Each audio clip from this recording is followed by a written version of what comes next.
thank you for joining us at the ever-improving No Soundbites Allowed podcast. My name is Michael Vasquez. We thank you for joining us in this adventure of describing the politics that go on in our nation on a personal and local level as often as possible, giving you, the audience, more than just 30 seconds to understand what's going on in our nation. We look forward to joining you as we go. Just sit back, enjoy the ride. Please remember, if you like the episodes, like it, share it, let other people know, and if you can, please donate, even if it's $2, even if it's $5, because it all makes a difference.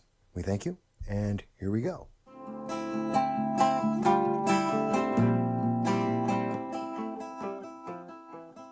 Hello, everybody, and thank you for joining me. That's right. This is Michael Voss, the Dragon of the Southern Tier, your host at the ever-popular No Soundbites Allowed podcast, and I am with you today doing our simulcast on Saturday. That is one of our popular programs here where we get to have an opportunity to speak directly with you. I get to talk with you about the issues of the day, things that are interesting to you, things that matter to you. And we're actually starting dead on time. That's right, at 12 o'clock.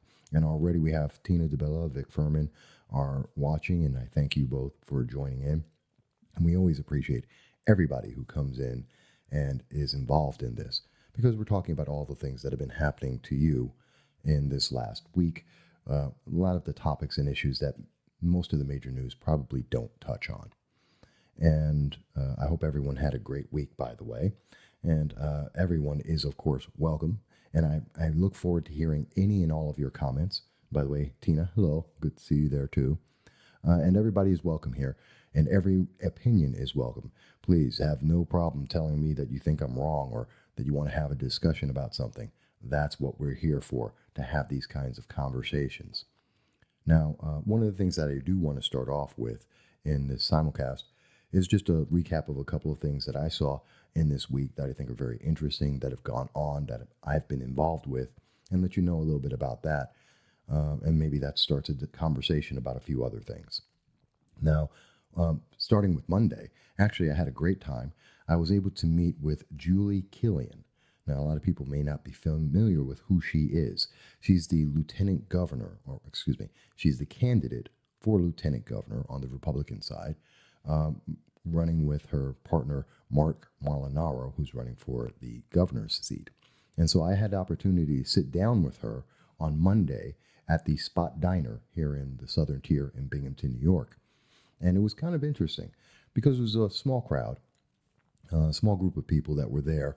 It was Monday morning at 9 o'clock, so a lot of people were going to work, but I was able to make it to the event.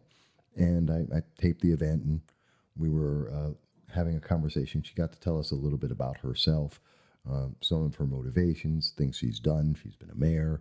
She's worked in city council, so she has some experience when it comes to politics.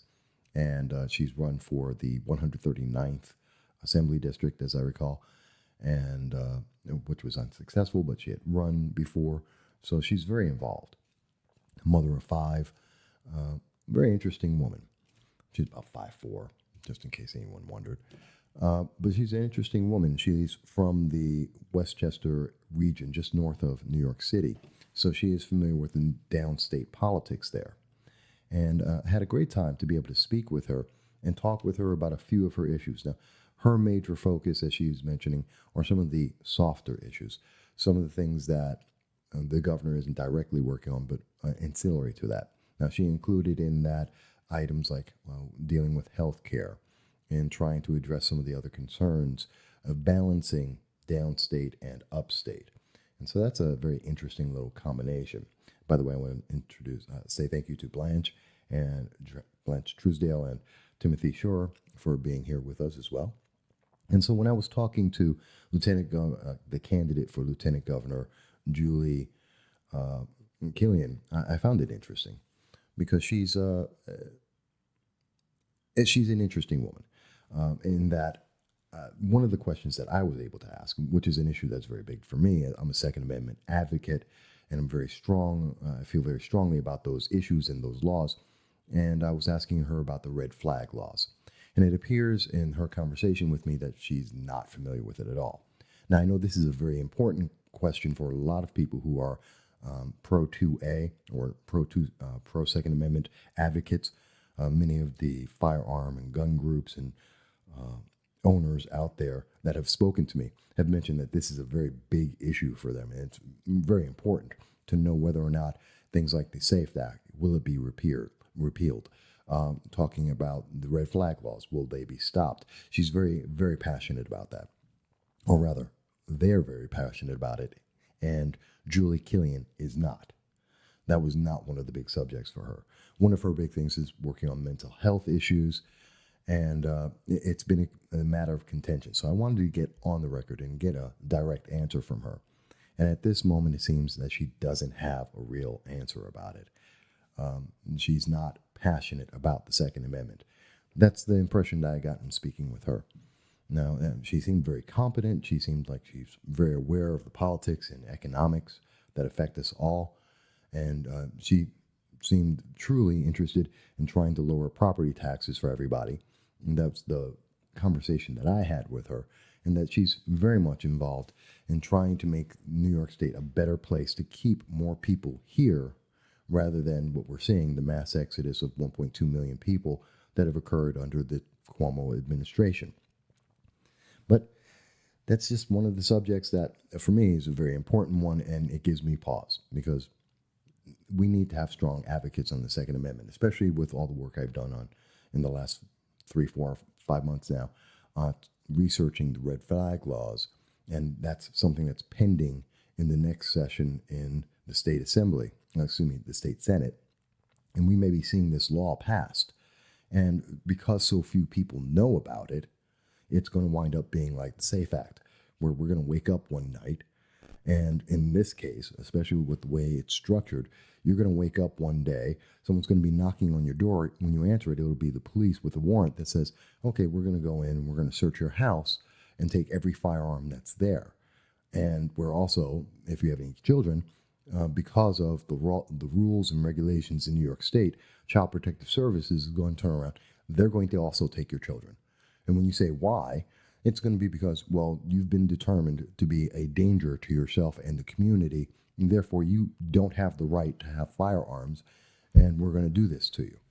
And, oh, don't worry, though. You can go to court after the fact and try and prove us wrong and try and prove your innocence and try and get your kids back. It'll only cost you a couple tens of thousands of dollars over the next year to try and do that.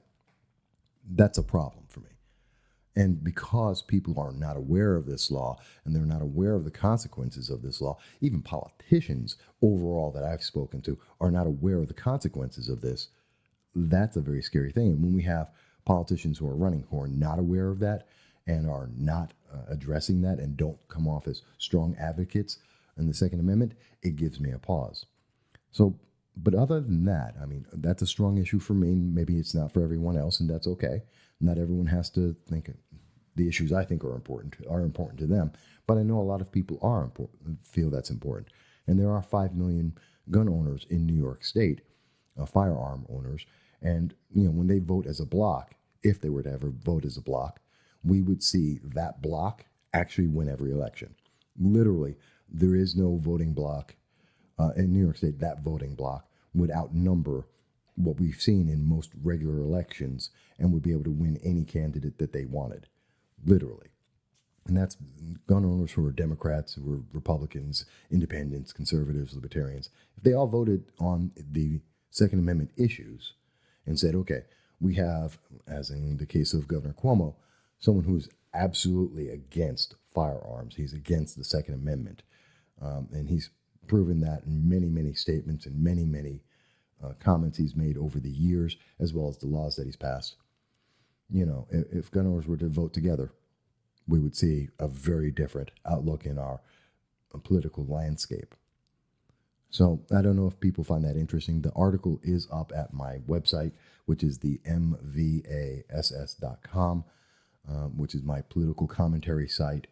May rename it. And please, people, tell me what your thoughts are. I was thinking of calling it the Voss Political Commentary, just VPC, because that may make it a little easier for some people to find it and just gives it a catchier kind of name, I guess, than M. Voss, which isn't that catchy. Back in the day, I wasn't really thinking about making a catchy name for the company and what I do. So I was thinking of renaming it. Please let me know if you think that's interesting.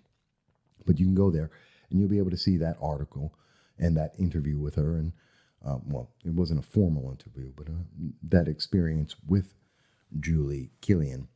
And you can take from it what you will. Now, but I found it interesting that she actually came into Binghamton. It was a kind of a last minute stop, but she was at least here and trying to speak with us. And of course, I also have to mention that, all of this lately, we've seen a lot more exposure for Julie Killian and for Marc Molinaro, who's running for governor, ever since Governor Cuomo mentioned those ever so fateful terms that, America was never that great. And that's sad. And if that didn't derail his 2020 run for president, I don't know what will. But that should do it. Because even the assembled audience of Democrats that he was speaking to at that moment, which he obviously was thinking were farther to the left than they actually are, which I think is a common mistake. Well, they even booed him and thought that was too far. That was just insane and it was wrong. And I think that's true of most Democrats right now. We're seeing that throughout the Democratic Party. As much as they're running with Tom Price, the DNC chair, they're trying to predict that the future of the Democratic Party is going to be Alexandria Ocasio-Cortez, who's running for the 14th Congressional District in New York. We're seeing she's a socialist, straight up. They call it Democratic Socialist. It is a socialist. And she's looking in that direction. And the party is going that direction, especially with Bernie Sanders and many other individuals. And I think the Democratic Party has found themselves in a spot where they are further left than everybody else. Their party really doesn't want to be there. I think there are many, and I speak to many Democrats on a regular basis, who are not the far left. They're not the extremists. They don't want to be socialists. They don't agree with that idea. And they're seeing their party leave them. And it's kind of sad. At the same time, we're seeing here in the Republican Party, there is a division. I think the rank and file are upset with the leadership because they're seeing a disconnect there. They're not seeing that connection. I mean, we see that with the approval rating for Congress. We've been seeing that for decades now, where people say, well, yeah, my congressman's kind of good, but, Congress as a whole, they're disconnected. They're not real people. And, about 51% of all of Congress is, in fact, millionaires or multimillionaires. So there is a separation just in the economic status that they're not out on the buses riding to and from work like most people are. They're not out having to struggle to pay their mortgage and their car payment and pay for their kids' school. They're not having that same kind of experience. They're not living in the same communities with the rest of their constituents. And I mean, we see that most especially for those, and this is of any party, any of the representatives who have been there for, decades on decades. And yes, that includes Nancy Pelosi, that includes Chuck Schumer. We're talking about all the career politicians, and you can go down the line. There's Republicans and Democrats alike on this. But they're no longer connected to the public. I mean, when was the last time anyone ever has seen, if it ever happened, to see Senator Schumer on a bus or in a subway car? It won't happen. He doesn't do it. Neither does Kirsten Gillibrand. Take it to the local level. How often do you see most politicians? I mean, I'll give you an example. State Senator Fred Akshar, he's out among the people constantly. We see him at event after event after event. He's constantly among the people. But how many other politicians, local politicians, can you name that are actually out and about among the people on a regular basis? I know occasionally I've seen that with Mayor Rich David. He's been out and about, and I've seen him at different restaurants occasionally. But let's look at the wider range. How many other politicians can we say that about? I can say my personal experience with Councilwoman Danny Krantz, who's a Democrat. And I can say she's been out and about and she's involved with the community. I know that personally. I work with her on several nonprofits. But I don't see that in a lot of other politicians. at the local level, at the state level, at the federal level. It's just not enough interaction. So I can understand why people get very upset about that. So that's something that's just drives me nuts. And that's something that I'm seeing in the candidates as well, especially when we're talking about the governor's race. But it is nice to see that, even though it was motivated by the governor finally admitting that he really doesn't like America, in my opinion, based on his comment. But it's good to see them out and about and more active and gaining more attention. I mean, Marc Molinaro has been here about twice before, and I believe Julie Killian has been here twice before, but no one really knew about it. And now we actually get to have a little more attention, a little bit more of a focus. I find it kind of interesting that when Julie Killian was here on Monday, the only news media that was covering her was me and the event. But I know they were aware of it. No one came out to actually be there to, videotape her, get this reported to the public so the public would know that she was here and what she was saying. That's kind of sad. I know that when Marc Molinaro, at his yesterday, he had a press conference at noon. It was scheduled initially at 11 o'clock. And we saw a lot of the news media didn't cover it at all. I mean, they had no coverage on this. There was me and News Channel 34. The kid from News 34, no disrespect to him, brand new to the job, didn't know anything about the governor's race, didn't know anything about Marc Molinaro, didn't have any questions for him. He really didn't. I did, and I could have kept going. I got 3 questions off and got some answers on guns, on immigration, on economics, and what Marc Molinaro was looking to do.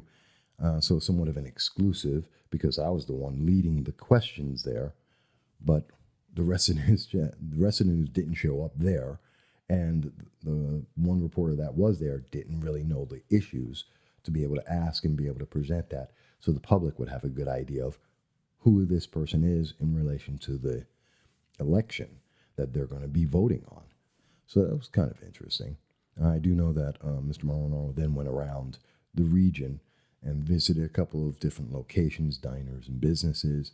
And I know that the news media caught up with him a couple times during that process throughout the day. So they made up for not being at the press conference. And then he had his town hall at the end of the day, starting at 6 o'clock at the Holiday Inn in Binghamton. And it was full capacity. I have to tell you, there had to be over 150 people there. And I know none of the news media like to present the full unedited event to let you know what's going on. I did cover a bit of it with audio of what he had said when he introduced himself and letting people know what was actually being talked about. I can tell you there was at least by my count, 130 people in the room. Could have been 150 people. There was a few people behind me that I couldn't really count. And I know a few people came in as the event was going on. So there was about 150 people there. It was a strong showing. But Tina has a question. And again, if you have a question, a comment, anything, you think I'm wrong, you think I'm right, you think there's something else we should be talking about, please just let me know and I will do that.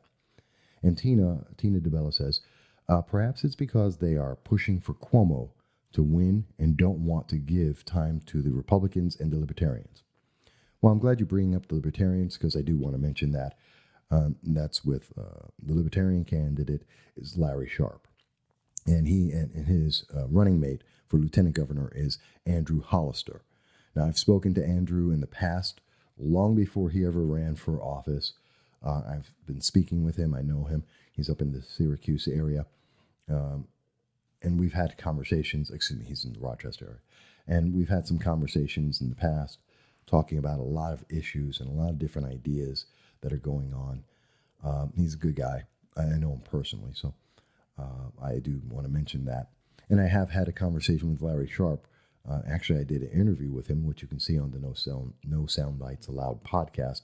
And you can see it's about an hour and a half that I have been speaking with him about all the issues that affect New York State and the nation, and his viewpoints as a libertarian on how he could correct some of the issues we have out there. So, but he hasn't gotten no press whatsoever. The media just avoid him like a plague for some reason. Yet, I can tell you, he's been in the Binghamton region, the Broome County region about 4 times. He's been up in the Utica, Oneida region about 5 times. I know he's been on news radio up in the Oneida area at least 4 or 5 times that I'm aware of. He's very familiar with the eminent domain issue that's going on in the city of Utica and the region of Oneida. That's very big. I mean, it's a huge scandal that's been going for the last 8 months involving the county executive, Anthony Picenti, Assemblyman Anthony Brindisi, the regional health division out there, which is the Mohawk Valley Health Commission. So he's been very involved in that. I know he was recently out in the northern region, out in Plattsburgh, talking with some people. He's been everywhere. So he deserves to have more attention. And he is running somewhere around 3 to 5% in polling on interest. And that's without really having he has no commercials. He really isn't known to a lot of people. And yet he's able to capture the 3 to 5%. And of the non-major parties, Larry Sharpe is the leader of those alternative parties, not mainstream parties, Republican or Democrat. But I believe that, you see the same thing with Marc Molinaro. He's not getting a lot of attention. As I mentioned, he's been here at least twice before. No real attention. Last time he was in the region, in Broome County, I didn't even find out about it. None of my sources are individuals who tell me about, and I have people in, Democrats, Republicans, conservatives, libertarians. Someone will usually let me know when we have a candidate, especially a larger candidate, come into the region. And I didn't even find out about the fact that he had been in the area until he left. So that's kind of upsetting. And that's partially because the news hasn't been following him, and they really should be. And the focus has been so unilaterally on Governor Cuomo and Cynthia Nixon. And the big question of, is New York State going to pick a socialist, or are they going to pick Governor Cuomo, who hates New York and hates America, and that's our choice? That's really not our choice. I understand New York State is blue, super, super blue. We're super Democrats because of New York City. Fine. And New York City has all the money, and therefore they also control pretty much the assembly and a lot of the laws that get passed in this state.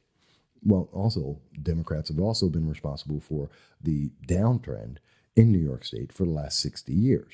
That is a fact. Look at the numbers. We have lost somewhere around 27, I think it's 27 exactly. We've lost 27 congressmen. We've gone from the most populous state with the most people down to the 4th. And we're losing. We're dropping rapidly. We're losing political power. We're losing population. We're losing wealth. We're increasing debt. I mean, Tom DiNapoli, the comptroller of New York at this time, has already announced that within 3 years, we'll be at $18 billion in debt. We're very close to being going bankrupt in this state. Hello, Robin. Robin Scoville Clark has joined us as well.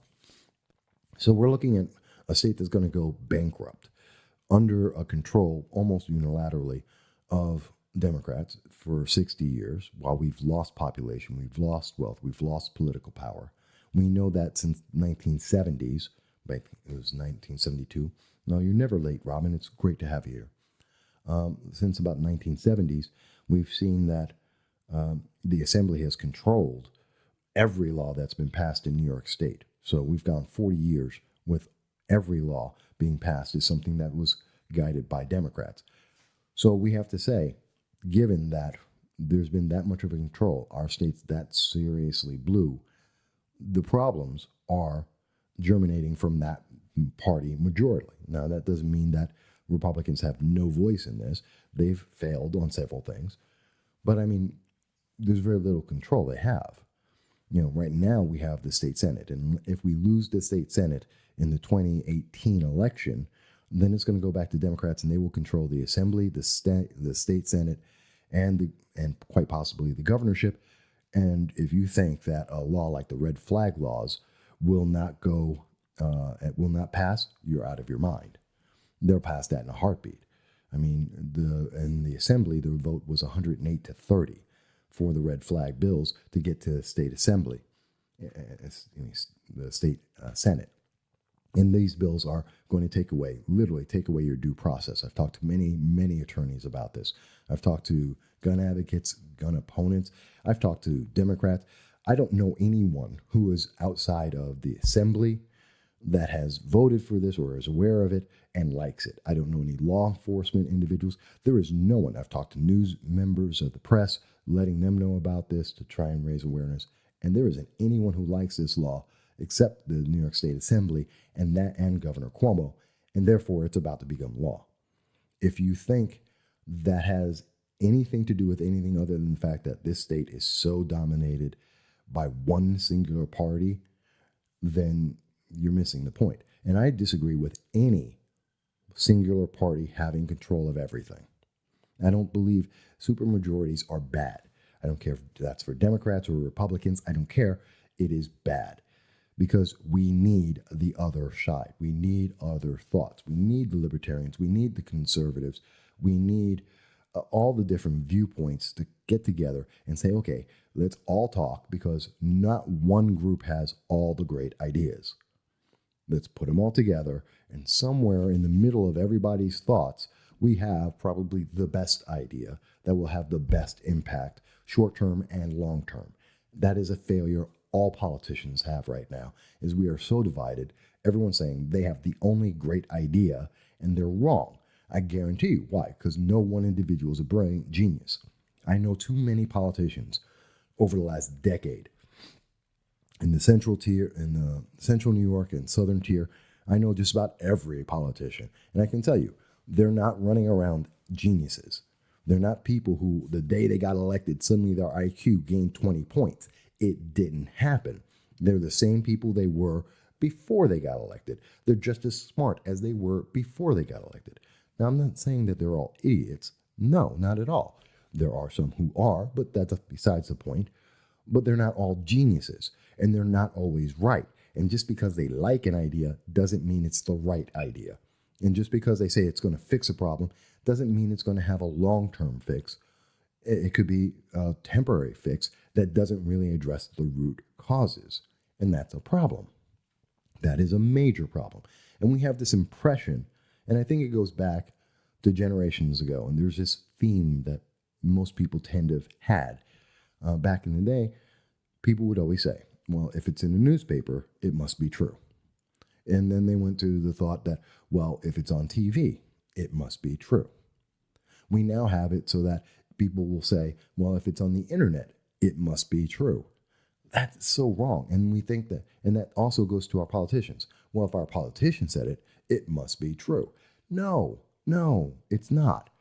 I don't know how many times I've talked to politicians on all parties in all shapes and sizes and viewpoints, and they're completely wrong on an issue. They have no idea about the issue.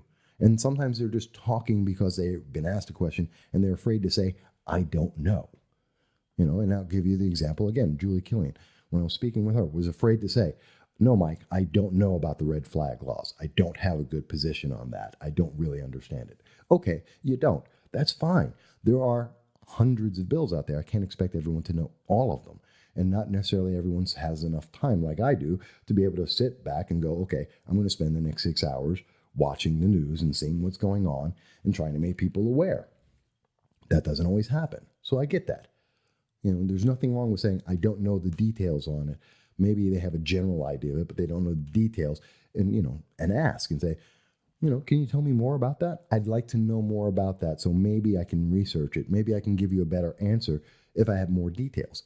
There is nothing wrong with that. That's what they're supposed to say. That's the way the interaction goes, or at least it's supposed to go. And I'm picking on her, Julie, and it's unfair because I don't really want to pick on her, because I can say the same thing about Anthony Brindisi. I can say it about on many issues. I can say it about Donald Lepardo or Fred Akshar. I can say it about Clifford Crouch. I can say it about, there's so many politicians. I can say it about any of them, depending on the subject, depending on the issue. So I'm not picking on her. She was just an example recently of that. But I don't know any politician where it doesn't apply to some extent.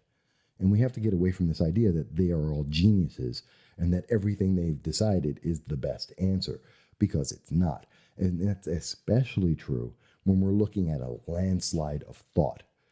In New York State, we have such an overwhelming landslide of thought, of pure, deep blue thought, with the only really division is, well, we can go insanely to the socialist viewpoint, or we can go to, well, the far left, which would be, hey, we're talking about Governor Cuomo.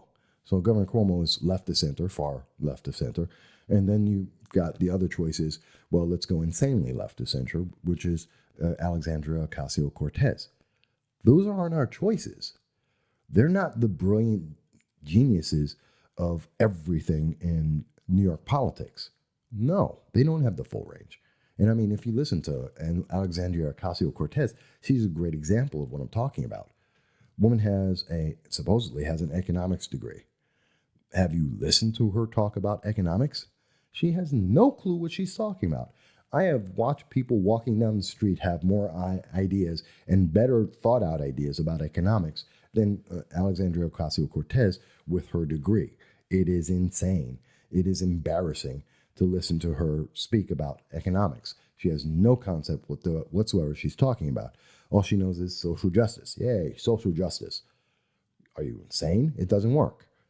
It's not legal, it doesn't work, and it's not appropriate. It doesn't help anyone in New York State, so or anywhere in the world. She's just lost on this idea that socialism fixes everything. No, it doesn't. Please show me a country that has actual socialism that's actually working, because I can point to Venezuela and it doesn't work there. Cuba, China, North Korea, can we go down the list? They don't have it. And I know people like to go to the Nordic nations and go, well, they've got it. No, they really don't. They've switched to it from a capitalist society, and then they've taken on a modified socialism, which only works because they're really, really small. And what I tell people is, watch. Give it a little more time. Once they run out of the money that they used from their capitalist endeavors, their socialism will fail, just like everyone else's. Once you run out of everyone else's money, all you're left with is an autocratic, totalitarian system. That's how socialism is built. That's what it's there for. So I'm not surprised by that. And sure, it may take a little longer for some groups in smaller countries, which can balance that out and extend the time period before that pain comes, but it always comes. Venezuela is a great example. Worked for a couple of years, then the pain came.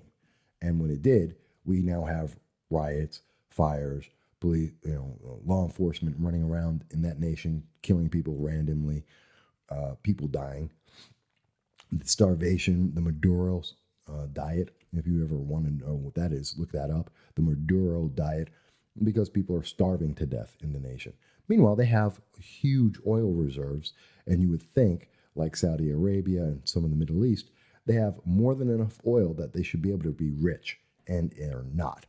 In a socialist state, where in Saudi Arabia, where they're distributing in many of those countries, Qatar, they spend a lot of money on their people and raise the quality of life for a lot of people. Not all of the Middle East, but some of them do that, and raise up the quality of life for the people, while the leaders, of course, are far, far above that. You're seeing in Venezuela, in a declared democratic socialist nation, they're not sharing anything. That's all on the top.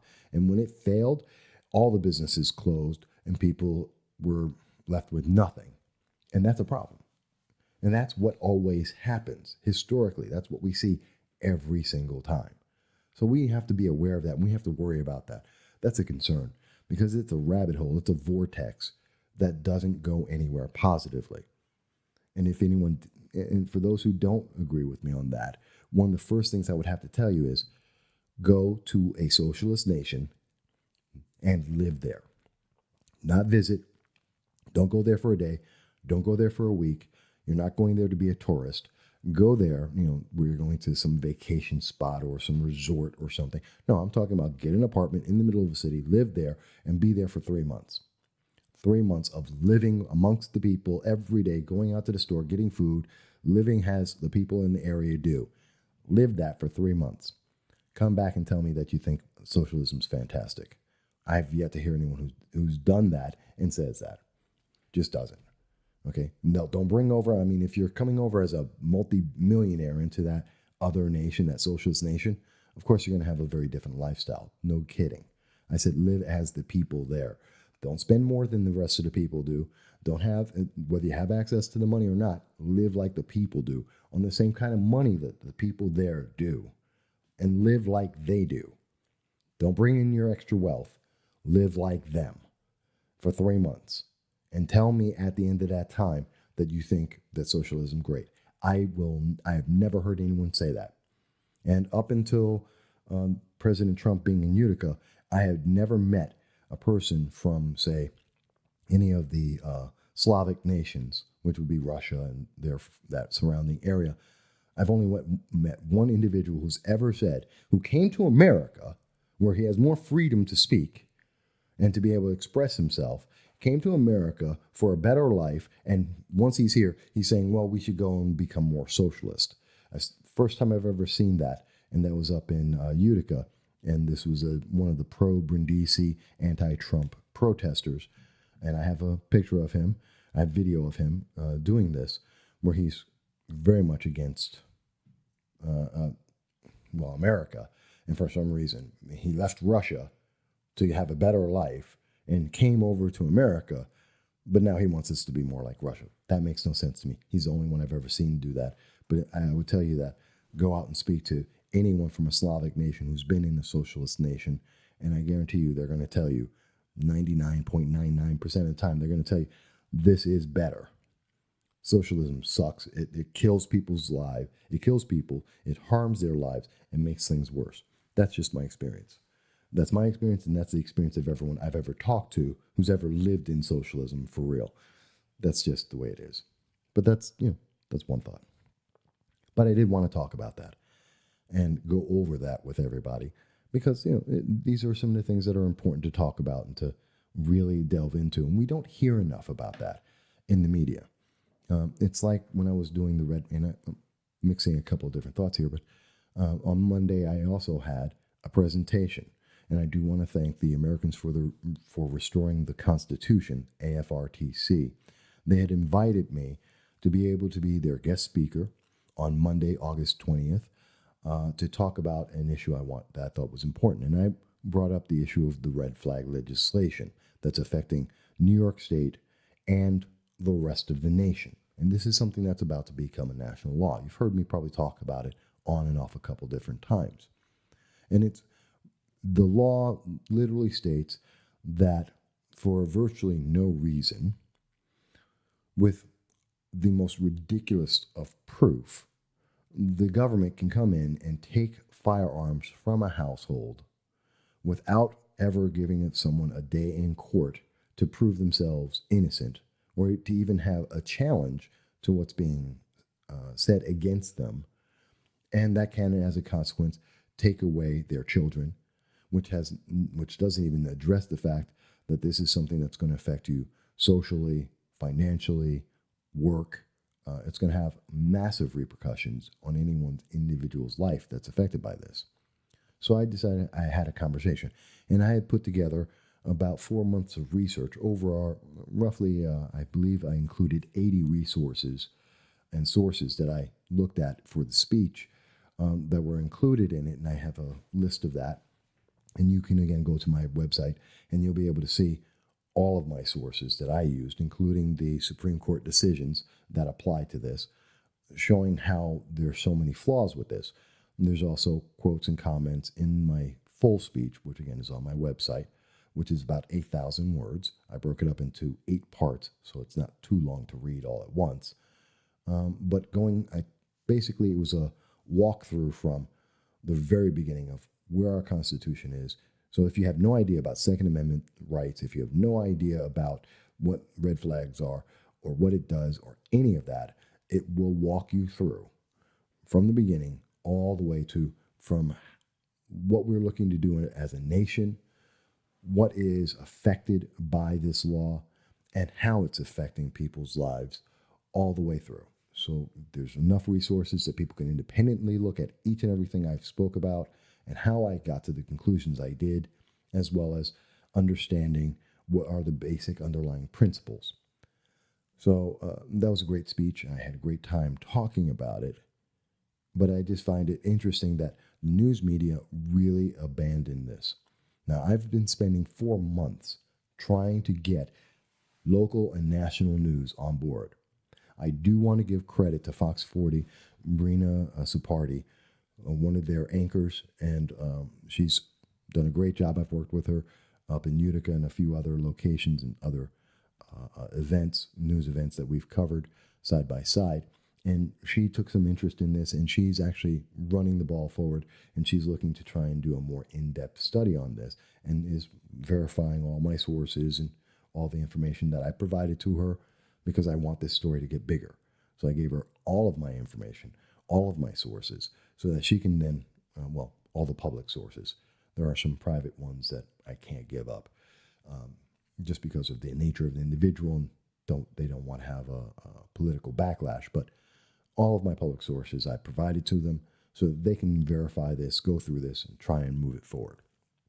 And that's the first person, after 4 months of reaching out nationally and locally, telling politician after politician, telling news media agency after news media agency that this is a big problem.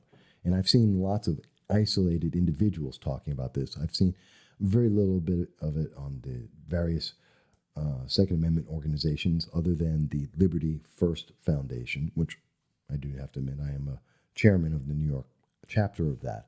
But the Liberty First Foundation was one of the few Second Amendment rights organizations that actually has talked about this.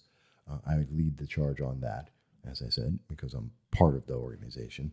But otherwise, a lot of people have heard about it. News media, and everyone in the news media goes, oh my God, I didn't know anything about this. Are you sure it says this? Is that what the law actually says? Wow, you do have that law. That is exactly what the law is saying. You are quoting the law. That's really bad. We should do a story about that. Nothing.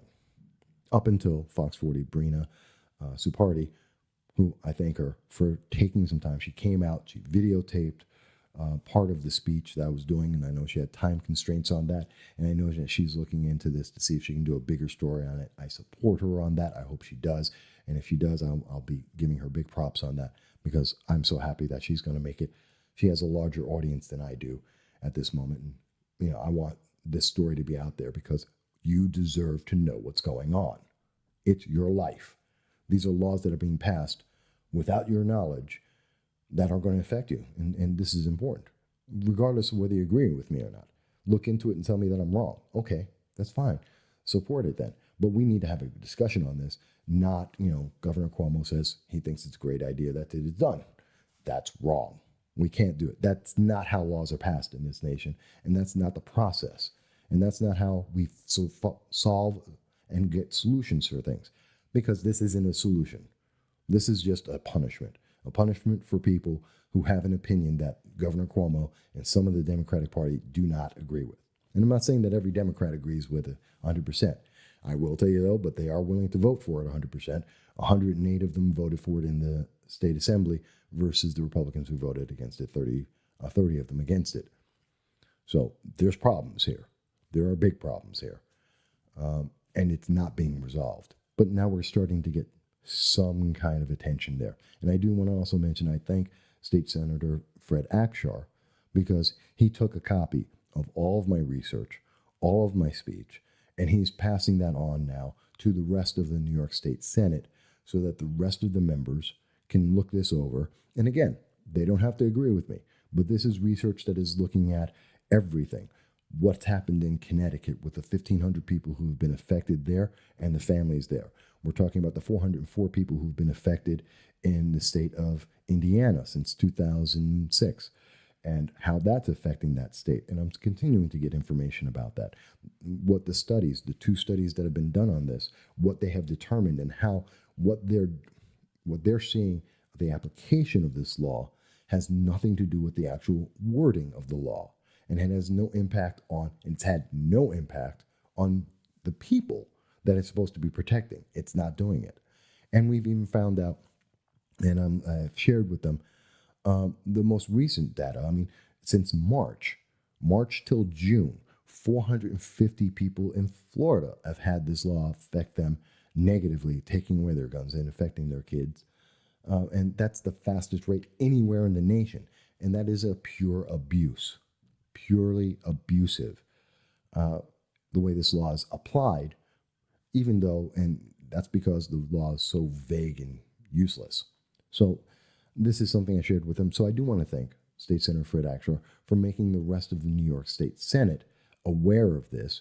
And whether they agree or not, at least they have the information, full information, that the law doesn't provide to them. So I did want to make sure that we could do that. Now, besides that, I want to also continue.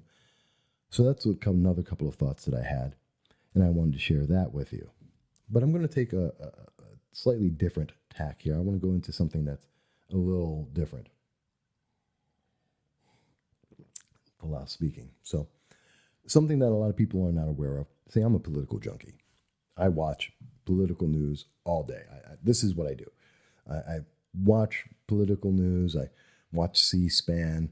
I follow politics online. I talk to politicians on the record and off the record on a regular basis of every party, of every denomination, everything out there. And I have these conversations on a regular basis because this is what I love to do.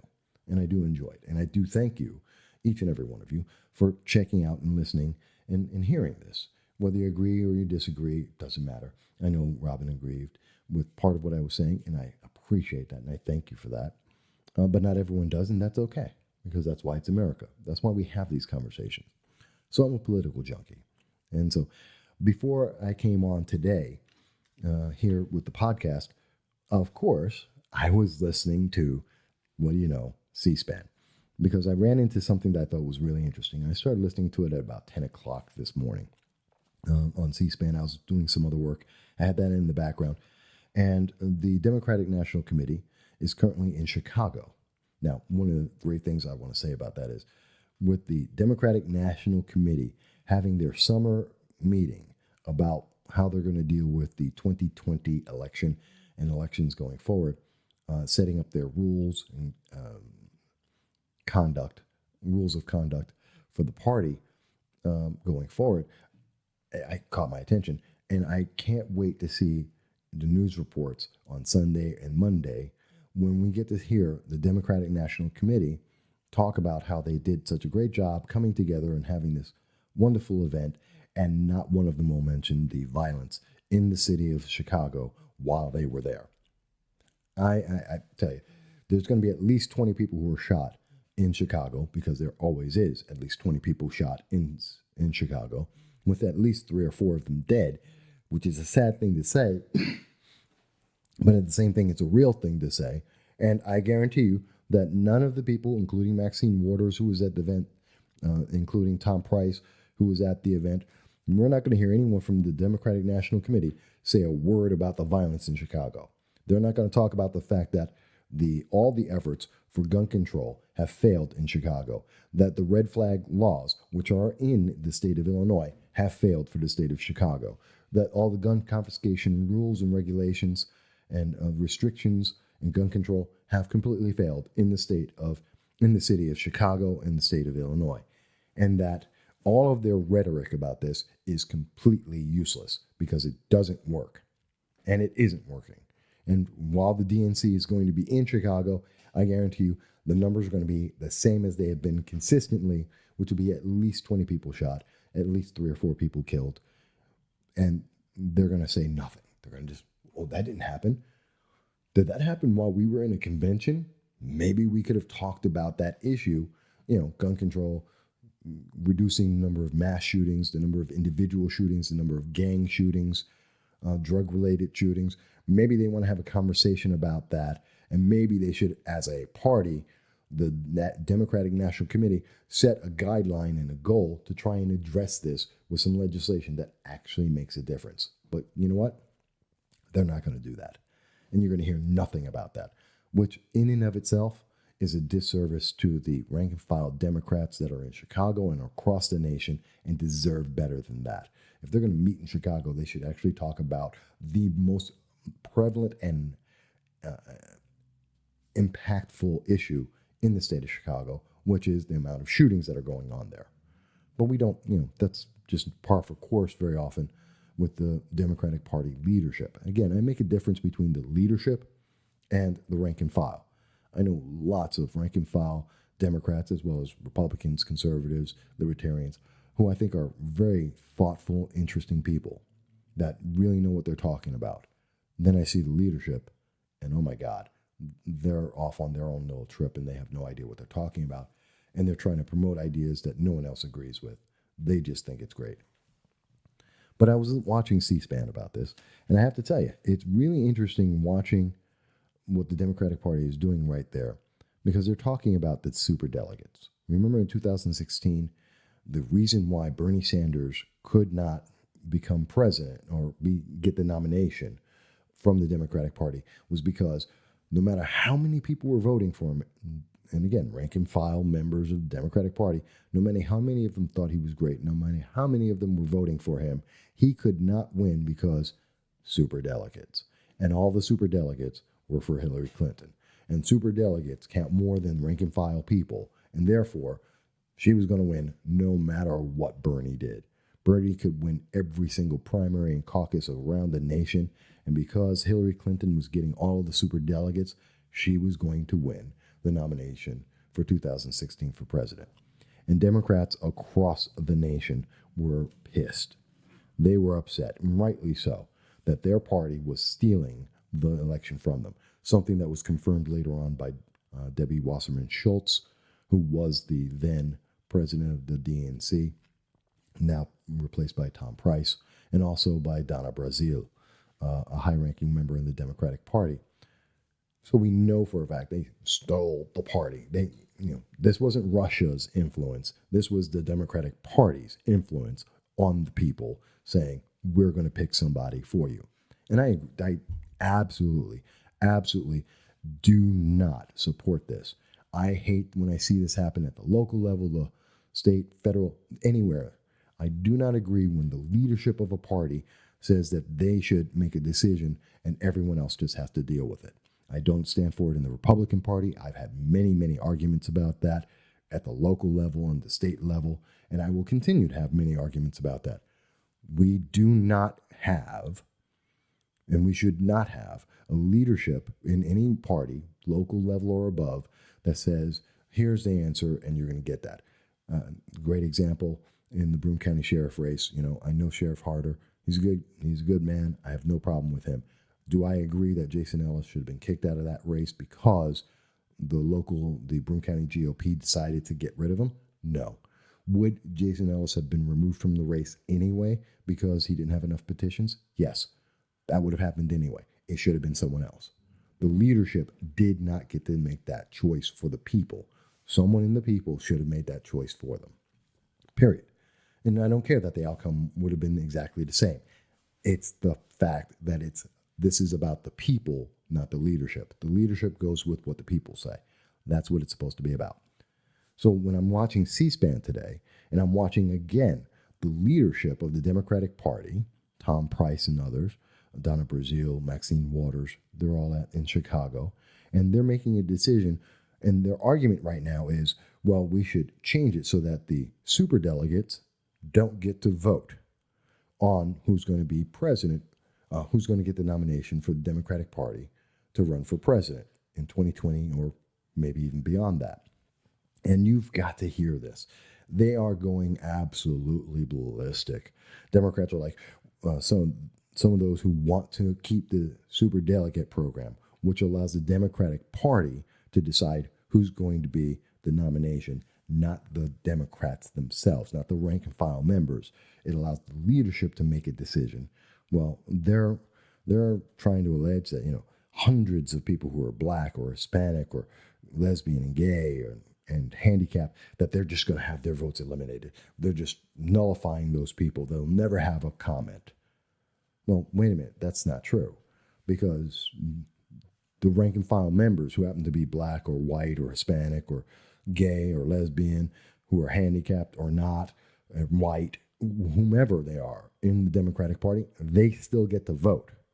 The super delegates may not be able to vote. And these super delegates with these super votes that override and supersede the people may not be able to get a vote immediately, because all they're saying is, well, in the first round of a vote for that nomination, the people get to make a choice. They go by the majority of what the regular voters are doing, the regular delegates are doing. And then if there isn't a decision, if there isn't a majority, then the superdelegates get to jump into the second one and basically override everybody and make their own decision and pick for the party. But at least the people get to have the choice first. And there's people in the Democratic Party, the vice chairman of the Democratic National Committee is like, absolutely not. How dare you?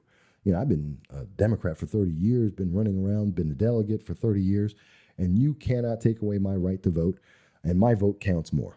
My vote counts too much. You cannot take it away. Well, that's a bit crazy. By the way, I want to take a break here.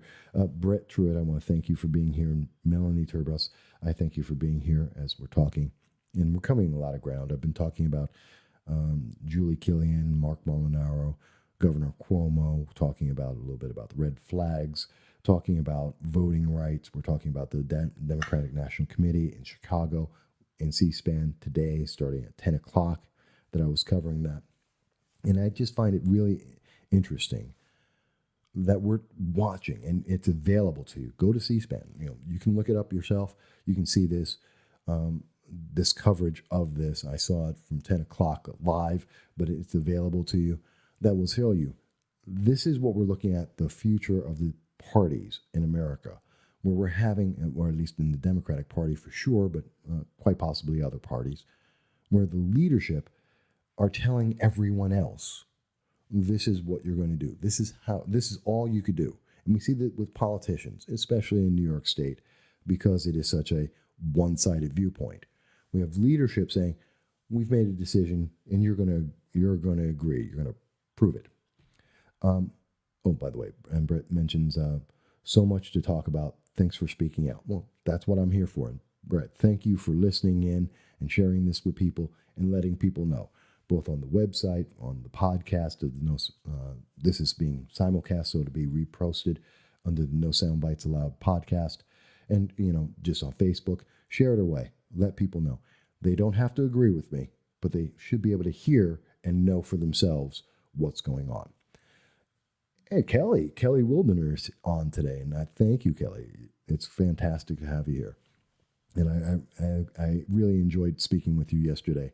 The man looks younger and younger every time I meet him, I tell you. It's incredible. But what I'm talking about here is that we're seeing in the Democratic National Party, they're talking about how to nullify votes. And it's ongoing right now, and nobody's paying attention to it. You're not going to hear this on any of the major news media. You're not going to hear it from any of the local news media. But it's on C-SPAN, which no one watches except political junkies like me. I watch it. And we're seeing here that the political party is saying that the rank and file voters don't count as much as the superdelegates, who are the leadership of the party, because they know better and they're going to pick who's going to win. That is sad. We should never allow that to happen. That is not the way our system is supposed to be. And we have this misconception amongst many of the politicians out there that they make a choice and then everyone else has to go with it. And we see that when we have one-sided politics, when we have one-sided governments, like in New York State, where it's so overwhelmingly dominated by one group that we get the worst of the politics we could get, where they start dictating, like Governor Cuomo has done, saying if you don't agree with him, Governor Cuomo, who's not any smarter than anyone else, being elected did not make him a genius, did not make him greater than anyone. It didn't help to make him smarter than anyone or to be able to see things better than anyone. He's just another man. And he decided that, you know what, if you don't, and he said this in 2012, if you don't agree with him, if you believe in being a conservative, you have conservative values, if you believe in having firearms that are allowed by the Second Amendment of our Constitution, that if you have different viewpoints, you should just leave. If you're religious, you should leave New York State. Well, 1.2 million people have done that. And guess what? That has not helped New York State. It may be more of a progressive capital that, Governor Cuomo, enjoys and is helping him to hate America maybe a little bit less, or maybe even the exact same as he always has, apparently. But I have to tell you that it's not a good thing. It didn't help New York State. Our property taxes went up. Our cost of living went up. Our rights and freedoms went down. And people left because it's not healthy. It's not positive. It's not helping anyone in New York grow or become better. And they left. That just made the burden harder and just made life harder for everyone. So obviously that wasn't the right path. And that's because listening to Governor Cuomo tell everyone else how they're going to live and what he's decided for them is wrong. That is a perversion of our legal system. That is a perversion of our political system. It is a perversion of our Constitution. The powers, the 10th Amendment, the powers not given to government reside with the people. We are the answer, and he is supposed to answer to us. He's supposed to go with our collective thoughts, and he is more than welcome, like any politician, to go out there and say, hey, this I think is the best idea we could possibly have. This makes the most sense to me at this moment, based on research and understanding and speaking with people. This makes sense. We should be doing this, X, Y, Z, whatever it is. And then fantastic. Okay, and maybe we agree with that argument. Or maybe we go, maybe not. And then we make a decision on that. And then they go out there and pass that law. But you just don't go passing a law and saying, okay, that's it. Safe act. I'm going to pass the safe act, which has not, empirically, I have the data, I've been following it for years and years, has not made anyone in America safer, has not made anyone in New York State safer. The red flag laws that are about to come are not going to make anyone safer. The studies that have been done so far do not show anyone being safer. They're showing people not getting due process. They're showing people that are being affected negatively, socially, economically, that are being targeted, but it's not showing anyone becoming safer. And that's not even accounting for the fact that it's going to have such a negative impact on families all over the nation. No, but we're not seeing anyone being safer. So, and I use that as an example because it makes it very, very clear for people. I believe, and if it doesn't, please tell me, because I'm trying to explain this and share this with you. Maybe you think I'm wrong. And if you do, tell me, and I'll share that. But I believe that, this isn't making anyone better. What it is doing is it's making certain politicians believe that they're above everyone else. It's creating a group of elitists. And I don't agree with that. I do not agree with that. I do not agree with Governor Cuomo in taking that elitist stand. That's wrong. That is wrong. And we shouldn't have that. But Brett, by the way, Kelly did say hello. And he's laughing at some of the things I'm saying, probably as I was complimenting him. But also I see that Brett mentioned, so they must be good campaign strategies. Not really. I've listened to a lot of people's campaign strategies over the years for races, local races, for federal races, and state level races. I've watched people come up with all kinds of strategies. And I have to tell you, listening to Governor Cuomo's strategy, which is, I'm just going to become more further to the left than anyone else so that I can get the nomination for president. Because let's all be honest, what he's looking to do is to run for the presidency. He doesn't care about New York State. He's looking to be president. He's made the comments over the years. We know that's his end goal, is he wants to be president. That's not going to happen, thank God, but that is his goal. And everything he's doing is trying to get him into that position. So he really doesn't care about New York State. He doesn't care that this is a negative impact on the state. It makes him seem more popular to Democrats, that he's telling them he's the best choice and he's going to be the best choice in 2020. That's his goal. That's his direction. Everything he's doing is going towards feeding that momentum that he's trying to create. And so he has some of the worst campaign strategies I've ever heard in my life. Okay, even Stephen Colbert is quoted as stating, and I think it was CNN who quoted him, said that when on his program, he said, that's the most stupid thing anyone could possibly say as a politician, that to say that, oh, I hate America, that America was never great. That's not the way. I don't know. Maybe he has entirely different market research. Maybe he has market research. He's been asking everybody who voted for Ocasio-Cortez, Alexandria Ocasio-Cortez, and said, hey, for the Democratic Socialists, do you love America? And they said no. And he said, okay, well, I'll go with that. Maybe that was his reasoning. I don't know. But it makes no sense to me to be a politician and say that you never thought America was great. A politician who is able to have the freedom of speech, who has gained wealth, who has gained political power from an immigrant family, has gone through the ranks and came from basically nothing and a nobody, and is now in their family, and is now one of the leaders of one of the biggest economies in the world. I believe it's in the top 10 economies in the world. Okay, we have an economy bigger than many nations put together in New York State, and he runs that. And he is running a powerhouse of a state within New York, within the United States. And he's trying to say that America's not great. The fact that we have the ability to have the freedom of speech without someone shooting us dead every day, that we have the ability to defend ourselves, both from criminals as well as our government trying to take over power. And we have the ability in our nation to be able to make changes because we, the people, decide to do so. Those are three things that we've had as fundamental rights since the beginning of this nation.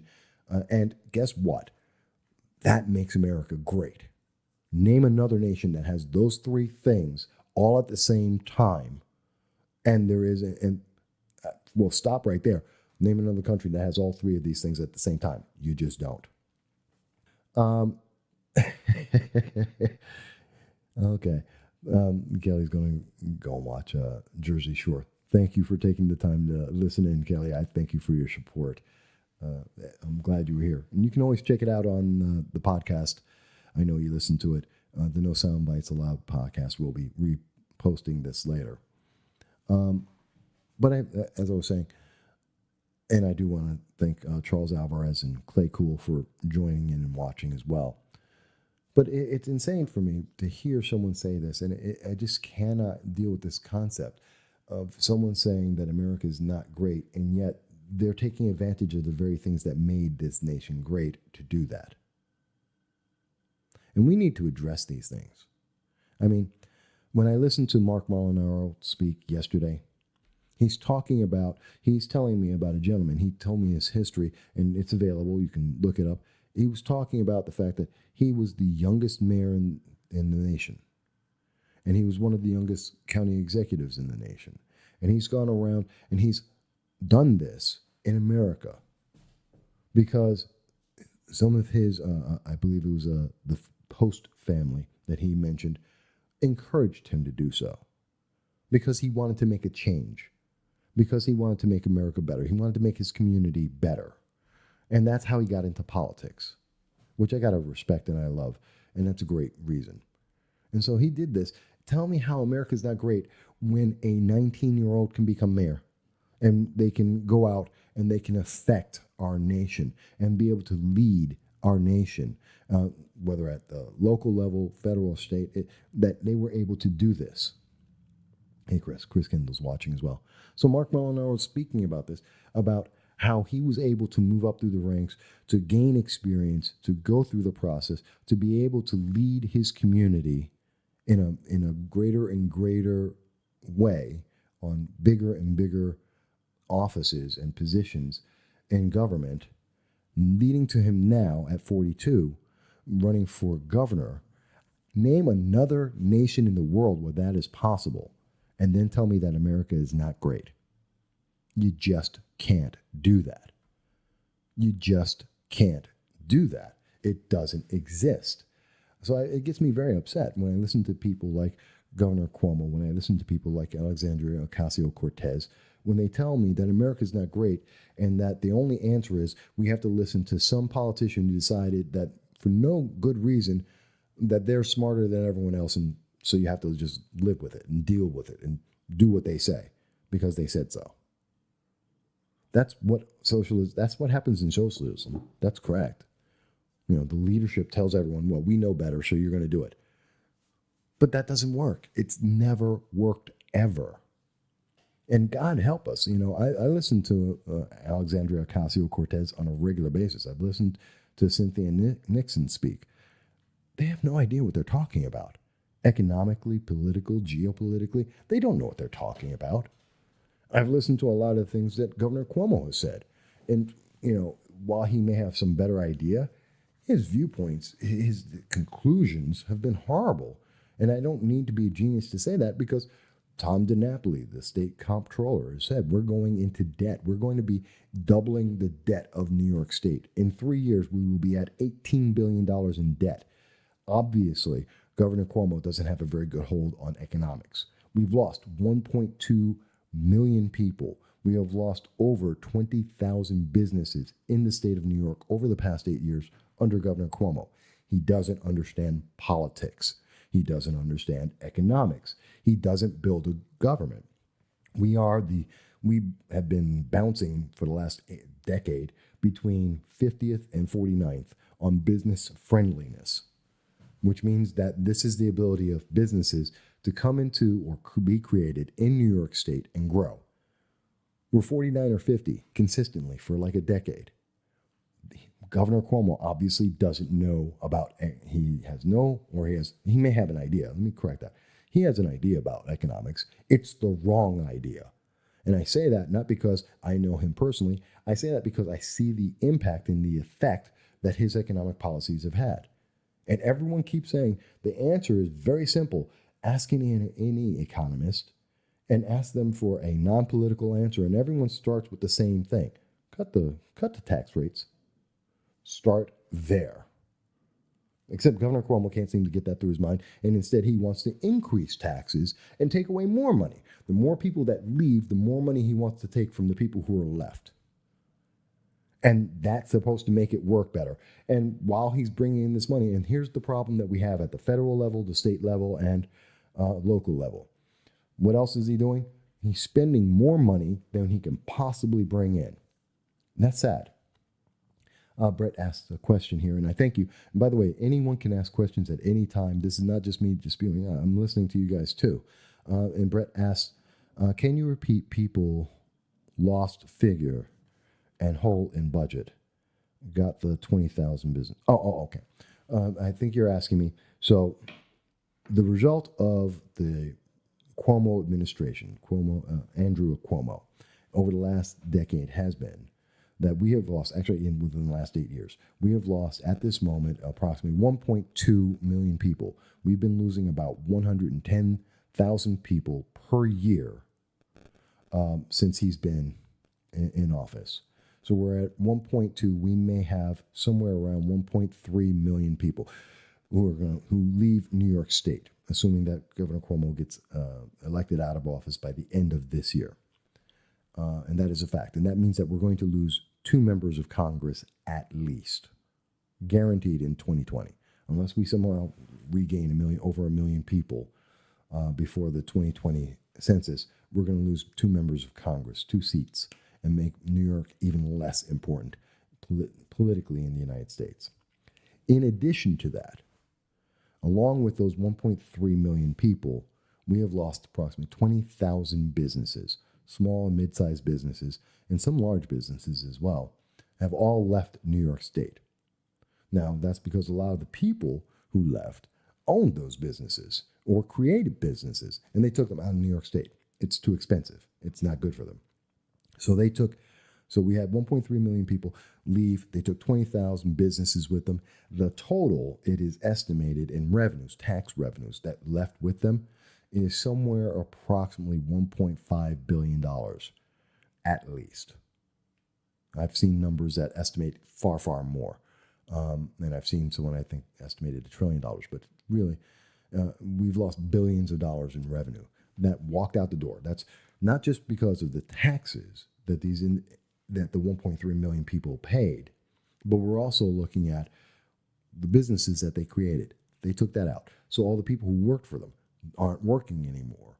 We saw that all of the things that those people would buy, the raw resources, the labor, the mechanics to fix their cars, them buying cars at car dealerships, using public transportation, going to lunch every day, going to dinner after work, eating breakfast before they go to work. All of that has gone out the window because 1.3 million people left, 1.2 million people left New York State because of Governor Cuomo. So this has a big, huge rippling effect. And this is exactly what he asked for in 2012 when he said, if you don't agree with him, get out of New York. People are. And that isn't making New York any better. And this is a big, big problem. And that's how we've lost so much. So we've lost people, we've lost businesses, and we've lost tax revenue. Meanwhile, he's continuing to spend.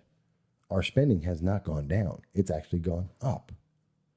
So he's spending more money and taxing more on the people who are left, who don't have the same resources as the people who left and don't have the opportunity. And he's stifling anyone who would like to start a business. You don't want to start it in New York State, quite honestly, at this point, because the taxes are too high. Personal taxes, business taxes, they're going to crush you. Why do you want, and that's not even counting the regulations that they're putting on top of that make it even harder. There was a woman who was speaking at the Molinaro event yesterday at the town hall, and she asked Marc Molinaro, one of the biggest problems she has a nonprofit, and she has to fill out 7 government forms for $35,000. She gets $35,000. She has 7 forms that she has to fill out for this grant for her nonprofit, which seems ridiculous. All of them in long form because it can't be done digitally. That's ridiculous in 2018. Why couldn't it be done digitally? And Mr. Molinaro, Mark gave a great answer. Well, let's make this more efficient. So instead of, you still have the 7 forms, maybe, because we don't even know why we have 7 forms for the same $35,000 grant. How about you make it electronic, you fill out 1 form, and then we share that form to the other 7 organizations, those 7 other things that you're filling out, so that automatically they have the information they need, and you only have to do 1 form. Saves time, makes it more efficient, and it streamlines the process. Isn't this smart? Well, Mr. Molinaro was right. That is smart. What does Governor Cuomo say? No, you need to do 7 separate forms for 7 different divisions of New York State government just because. That's inefficient. It's wasteful. And it's time consuming. And who wants to, if you're trying to help people, do you really want to spend your time filling out forms all day? Or do you want to actually use the money to get the grant and go out there and help people? That's what the nonprofits are there for. Do you want to help people, or do you want to fill out forms because, Governor Cuomo thinks, hey, I like paperwork? Because he wants to employ more people in New York State government, so it makes the unemployment levels look better. I mean, that doesn't make any sense. These are the problems that we have to address. These are the issues that really need to be discussed, and you're not hearing it. And I mean, this isn't deep politics here that I'm talking about. I'm not making some deep, mysterious discussion. These are simple things. Everyone understands that. What's more efficient and better? Filling out 7 forms or filling out 1 form? It's pretty straightforward. What's going to help businesses grow? Higher taxes or lower taxes? What's going to make it easier for people to be able to buy things? More taxes or less taxes? What's the easiest way to cut your debt? Stop spending or spend more? These aren't deep concepts. This is not hard to figure out. And I guarantee you, the rank and file, average American throughout New York State, throughout the country, all understand that. And Brett responds, filling out multiple forms adds no value. Yes, of course, it adds no value. It's unnecessary. And often in our government, we'll find that people are filling out forms just because someone's filling out a form. The form actually has no value. It doesn't do anything. You don't need it. Most of our government, and that's true at the local, the federal, the state, all levels of government, we find that there are many forms out there that are being made just because there's another person who has to take that paper and shuffle it over to someone else. There's no actual purpose for it other than to employ someone in the government and to be able to just move paper around and confuse people. So that's just crazy. We can get rid of these jobs and let these people do other jobs, or maybe get them into other positions where they can be much more effective. And we can streamline this and cut our costs so that we have more money available for the things that we need to really spend money on. You want to feed the homeless? Fantastic. Let's get a little more efficient. Get things so that you can actually share them electronically. And then you will see that we're going to be able to do a lot more for people who have a need. Or we could just push around paper for a while. That's the choice. And that's very apparent here in New York State, and with Governor Cuomo versus Marc Molinaro and Larry Sharpe. There's a big difference there because Larry Sharpe, Marc Molinaro, they're looking at streamlining it and becoming far more efficient so that our government isn't putting pressure on people and hurting them and holding them back. Or we can do it Governor Cuomo's way, which is, we already know what the answer is. We lose 1.3 million people. We lose 20,000 jobs. We lose over $1 billion in tax revenue, and the state is in worse shape than it ever has been. That's not too hard to figure out. Now, Brett did ask another question. He said, what that state debt figure? How much is the state debt? According to Tom DiNapoli, who is the state comptroller, approximately a month ago, and I can look up the article if you like, what he said is that by 3 years, in 3 years' time, 2021, New York State will have $18 billion in debt.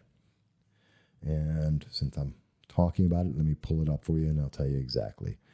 At this moment, I'm just going to pull up for you the actual figures so that people can tell. Let's see, New York State debt is New York State funded, and I'm just reading right off the internet. I just typed in the words New York State debt. You can do this in Google yourself. New York State funded debt is expected to reach $63.7 billion at the end of the current fiscal year and increase the following 4 years to $71.8 billion, according to a report released by Tom DiNapoli on Thursday morning. New York State's current total state debt is second only to California's, which is at $87 billion. Now, this is the state-funded debt. This is the total debt. Basically, you're looking at 63 minus 71. That's not exactly the number I was looking for, but I can also tell you, hang on. So that gives you a little bit of idea there. And again, you can look this up on Google for yourself. So, these are things you can look up for yourself. And by the way, I see Dan Prokorak has joined us and Mary Ellen Joy is with us as well. And thank you both for being here. I do appreciate that. And anything that you may have missed, and this is also to Greg, who's joined us, Greg Wixom. Anything you may have missed, you can always go back to the No Sound Bites Allowed podcast. I'll have it reposted there so you'll be able to see it. And what we're talking about is the fact that right now our government is just outspending the revenues that are coming in, which makes no sense. That we have an archaic system that is demanding that people have to do things repetitively for no reason, that it's inefficient and wasting money. Like when we have grants for $35,000 for a nonprofit, they have to fill out form after form, 7 different forms. And by the way, just to give you an idea, some of these forms can take up to, I've seen some of them, I've filled out some of them, they can take 5 hours each. So you're talking about 35 hours, in some cases even more, depending on what's being asked on these forms, to be able to fill out these forms. That's a lot of time that could be used to helping people.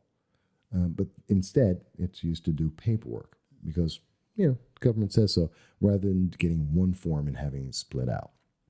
Okay, and if you look up the form from the Office of the New York State Comptroller, Thomas DiNapoli, and he has a statement which is dated as of July 2nd of 2018, just for people who want to check this out. And you'll see, and I'll include it in the link here, that he expects that the potential cumulative gap. So when I say 18 billion, this is a cumulative growing debt, not the total debt of the state of New York, but the total growing debt. How much is it increasing? Of 17.9 billion. So that's just ridiculous. That's a ridiculous amount of growth. So it's insane. It's truly, truly insane. And it's upsetting. And it doesn't have to be that way. And it's not helping New York State by having this debt. We're not gaining anything for this. We're spending money for no reason because we're not getting any benefit. If we were spending the money and we had 1.3 million people come into New York State and they created 20,000 new jobs, we could have that argument and that could say, you know what, maybe that makes sense. That is not the case. Governor Cuomo and the state assembly, which are controlled by Democrats, the deep blueness of New York State is leading people out of our state. It is making things worse. It is increasing the burden on everyone who remains. We can't continue to go with this one-sided viewpoint, or if you want to call it two-sided, because Democrats are arguing amongst Democrats about whether or not their superdelegates are more important than the rank-and-file people, as they are doing in Chicago on C-SPAN right now, or that we're having a debate like between Ocasio-Cortez and Cynthia Nixon versus Governor Cuomo, saying, oh, well, we need to be further and further socialist left. Well, that's not the answer, because it's the same mindset, same problem. We need to change this.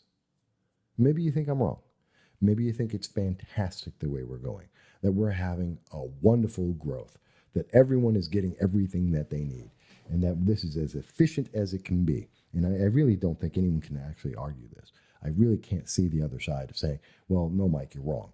You know, New York State is as efficient as it can be. We all know that's not true. That we're not overburdened on our taxes. Well, that's not true. That we are having businesses grow rapidly and everyone is able to get the jobs that they want. No, that's not true. There's, what's the defense to say, and I really find this interesting. It's something I always ask. What's the benefit? We're going down this path because the Democratic-led leadership of New York overwhelmingly are saying to us that this is the way we have to go. This is the right path, except we've been on this path for about a decade, actually for 60 years, and we haven't seen the positives. There is no improvement. Nothing is getting better for the people of New York, which is why the people of New York are leaving New York. Why are we continuing down this path?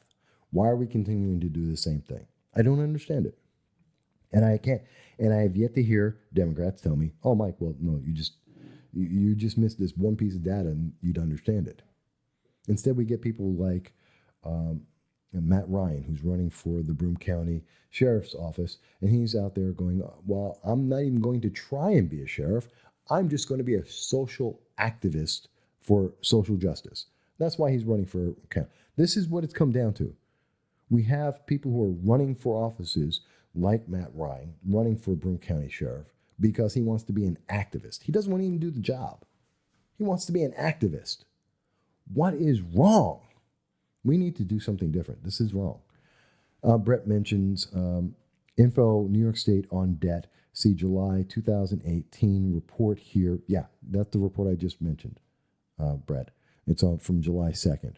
DiNapoli releases analysis of state budget, financial, and capital plans, where he outlines 17.9 billion cumulative debt gaps, which is the number that I'm quoting here for you. And I rounded up, 17.9, 18, same number. Link to New York State debt. See, yeah. So we're looking at the same documentation, I believe, with the same net result. And that's upsetting.